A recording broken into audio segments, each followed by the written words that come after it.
The rain pours down on the Moonbeam Diner. It's late in the evening, almost 12, but it doesn't matter. The sign says this diner is open 24/7 for night owls who can't sleep, those passing through on long journeys, or for those who simply fancy a scrumptious midnight snack.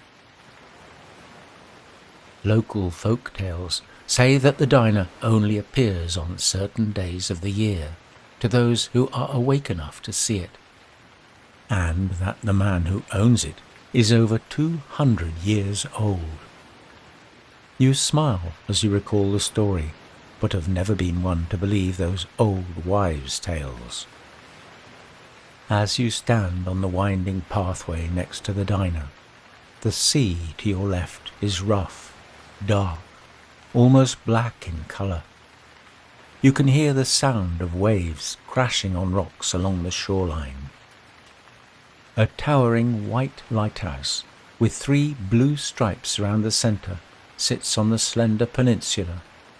It shines its powerful light out to sea, warning passing ships not to venture too close to the rocks.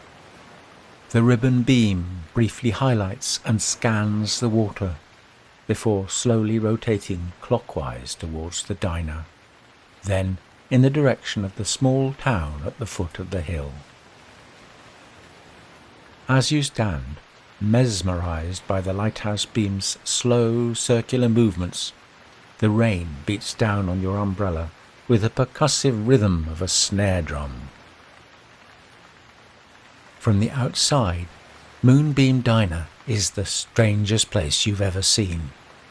It's nondescript and looks out of place with the exterior of a wholesome American roadside diner, all silver. A bit like a quirky RV with ridges and grooves and large low windows. But inside, it's a magical emporium, a place where dreams come to life. You walk towards it, eager to peek at what's inside. Wiping raindrops off the glass with your fingers and pressing your nose against the cold, wet window, you begin to see the interior in all its glory. There are clusters of unusual, historic items dotted all around the room, but what are they?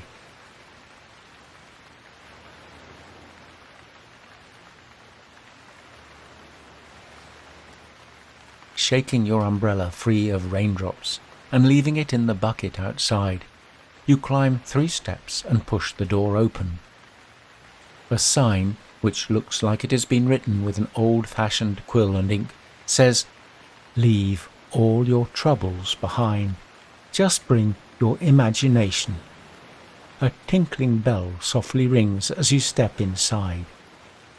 A tall gentleman, over 6 feet tall, with long, wavy white hair, wearing a Nordic-style fisherman's jumper, appears from out of nowhere beside you.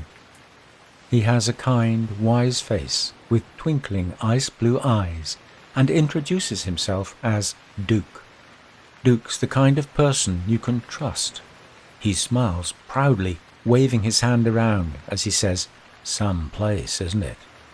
You nod, gazing around at the decor in awe.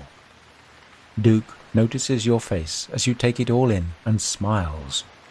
He tells you he was an explorer sailing the 7 seas until one day his ship was stranded on the shore below the cliffs as the lighthouse had no beam. He climbed the jagged rocks to gain help, but when he stood on the precipice surveying the sea, it was there and then he knew that fate had brought him to this place.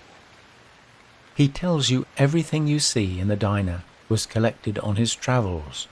Fabric on the seats from the Far East, the antique books from trips to Paris and Athens, and the steering wheel from his own ship.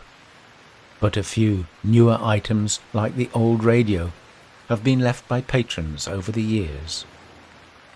He says to relax, make yourself at home, and he'll bring you a warm drink. You observe the layout of the diner. It's bigger than you originally thought.